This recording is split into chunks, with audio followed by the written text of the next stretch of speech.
Sheffield, the Steel City, but its history stretches back much further than its industrial past.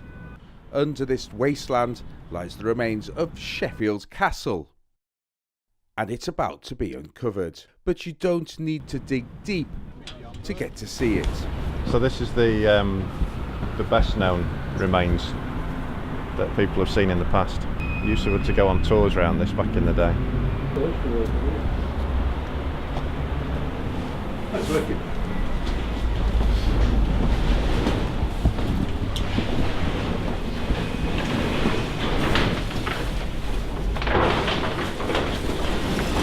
This has still got that old smell, hasn't it?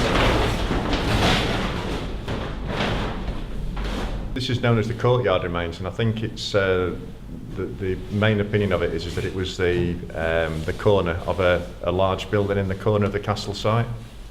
It goes down way below the ground here, and I think it is the part where they thought they'd found some sanctioned remains as well, but that's not been proven. Yeah, what they think that is now is the remains of the earlier castle, the wooden one, that was burnt down in 12 something or other. That's right, yeah. During the Barons' Revolt. There's a piece of what appears to be some perfectly cut limestone there, which, because of its colour, we think would have been part of what was known as the White Tower. Yeah. So you can imagine a tower in the castle that was completely made of that stone. And I'm sure I've read somewhere that was quarried at Roach Abbey. Roach Abbey, brought from there, yeah. But you can imagine that we're in, because there's a retaining inside wall there, you'd imagine that this would be a room of some sort. Yeah. Some parts of the castle are harder to reach than others. It's hard to say. There's nothing. Oh, you can just see parts of it there. But this is the old gatehouse of the castle. So it's what remains of the gatehouse. The two pillars, or the two towers that led into the castle. And it's been locked in this chamber since the 1950s, since the big Castle Market building was built over the top of it. So when they were doing the excavations in that period, they decided to keep parts of it in this chamber for people like us to find at a later date. But this is the first chance that you've really had a chance to look at it for many, many years. Where we stood now would be just as we were about to go into the castle, and we're probably stood just in front of the moat in this part here, so the moat would have gone right round there and right round that side down to where it joins with the dock. So we'd have been faced here with the walls of the castle. Yeah, we'd be banging on the walls now saying, please put the drawbridge down.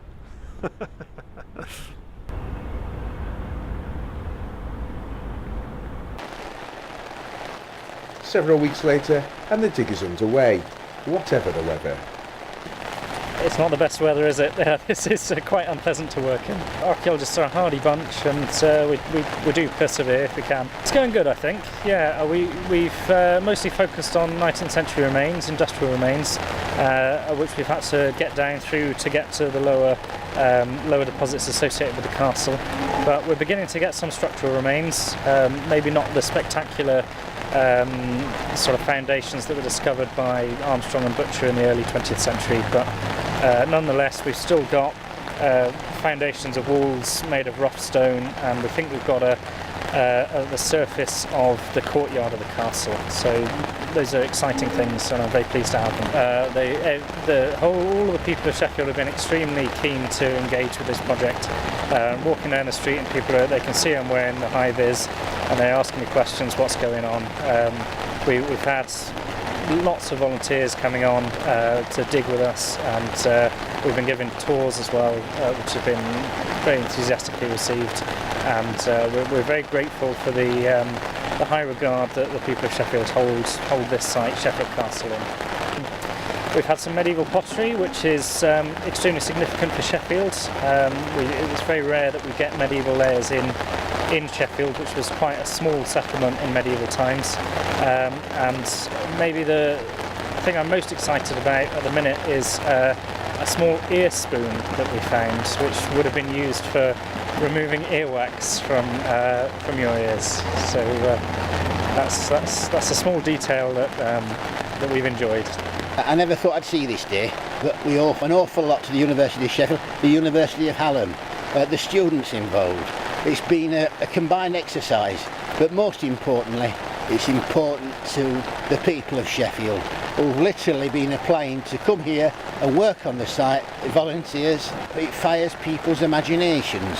It's going to give Sheffield a whole new name, and Sheffielders perhaps a feeling that they have a past they've never really appreciated. And that past has been brought to life in other ways. Students at Sheffield Hallam University have been painting the hoardings around the site, inspired by the city's heritage. We've all been given a time related to the castle and a word.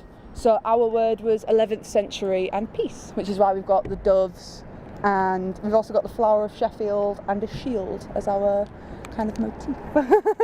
When you've just moved to a city, I mean the majority of us have only moved in a week before, we're already out in the city doing stuff, and we're just experiencing it in a completely different way that I think some people who've maybe lived here their whole lives wouldn't even get to experience it. I've been speaking to people about, oh, do you know where there was that castle and they're digging it up? And people are like, what? There's a castle here? And it's like, yeah. So it's pretty interesting to sort of, broaden your horizons in so many different ways. This is the last day of the excavations, although there's a lot of other work to be done in processing the finds and backfilling all the trenches, etc., etc. But exciting times. They have found the castle. In fact, they've found several castles, because there were apparently a Norman motte and bailey here, which was constructed like a big earth mound, and they've found what might be the remains of that. They've also found a layer of charcoal containing hazelnuts and other organic matter, which is being carbon dated, and they think that may be the remains of the first wooden castle that was burnt down during the Barons' War. And what this dig has done is it's put the castle back into Sheffield, because we've got the river Sheaf that runs beside the castle here, and the castle was built where the Sheaf met the Don. Sheffield gets its name from the river Sheaf. So this is where Sheffield began. So the dig is over and the trenches have been filled in, and it's hoped that Sheffield Castle will make a return to the city very soon.